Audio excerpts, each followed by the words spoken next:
Focusing back in on the issue of the Corexit and so forth. It's like... Okay, let's go real quick on that one. Corexit. Alaskan Valdez. The medical records for the Valdez workers are sealed through a court of law until 2023. Sealed? Why? Sealed. Sealed till 2023. Why? Why? Why are they sealed? They say they don't have the research. They did no studies. That they don't have no proof that anybody in the past has ever been sick. Okay, so if there's no proof, that there's no documentation documenting that anybody's ever been sick from exposure to oil or Corexit, then what was the just cause for sealing the medical records of the Alaskan Valdez workers till 2023? And exactly. It's banned in other countries. Yeah. There's no reason. This was never a cleanup operation. Never. My brother worked on one of the task force from, I want to say, like week 3. Yeah. All the way through until they let the entire task force on that end go. Yeah. Justin was in the thick of it. I mean, in the thick of it. My brother is so sick. Uh-huh. Every time I turn around, every 4 to 6 weeks, just like everybody else, Justin gets sicker than a dog, throwing up, diarrhea, shaking, high fever, can't function. They bring him to the doctor. Oh, well, it's acid reflux. Yeah. Acid reflux? Are you serious? Right. So I'm dealing with my brother that's sick, my husband that's sick, but back to the grid thing. Justin was one of the ones that worked on the grid. The grid was locating and cleaning up oil.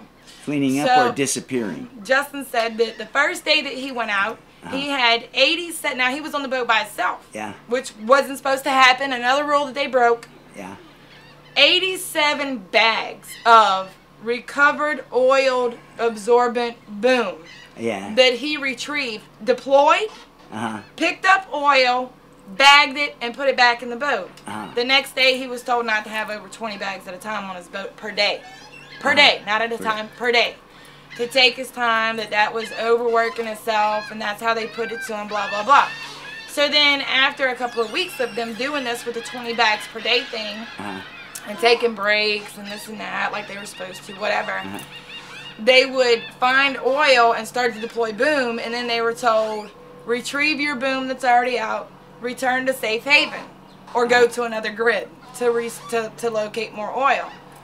Well, that means the boats were there, the boom was there, the oil was there, and then they were told not to clean it up, to leave it there. Yeah, exactly. So that it could be sprayed. This was never, ever a recover of oil operation. No, this was a cover-up, sink it, sink it, sink it, sink it, sink it. Yes. And there's been things said about them poisoning us on purpose and all of this shit. You know what? I researched all of that. And all in all, my conclusion in this is it's all about money. One hand washes the other. You scratch my back, I'll scratch yours. That's how they work. We found connections between all the different companies. This CEO working for this one, this CEO working for that one, back and forth. All of them's connected, and we connected all the dots. And really, all in all, the Gulf oil spill and the cover-up called cleanup was a money thing. That's all this has been about, was their bottom line. They made sure that the companies that they had already been in bed with, or that would back them, or that would profit the most, that in the future, one hand washes the other, you scratch my back, I'll scratch yours, that those companies were the only ones that used. For instance, BP on the list of cleanup things for different types of cleanup. Yes. For oil recovery or oil cleanup or whatever. Yes. Bioremediation. Okay? There is a type of bioremediation that's RNA based, and it has been used by BP to clean up over 16,000 oil spills.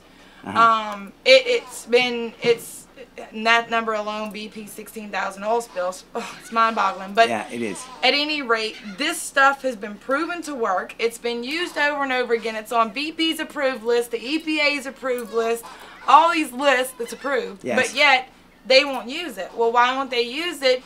Because their partner over here is not involved in it. Well, they own Corexit. They own Corexit. They manufacture it.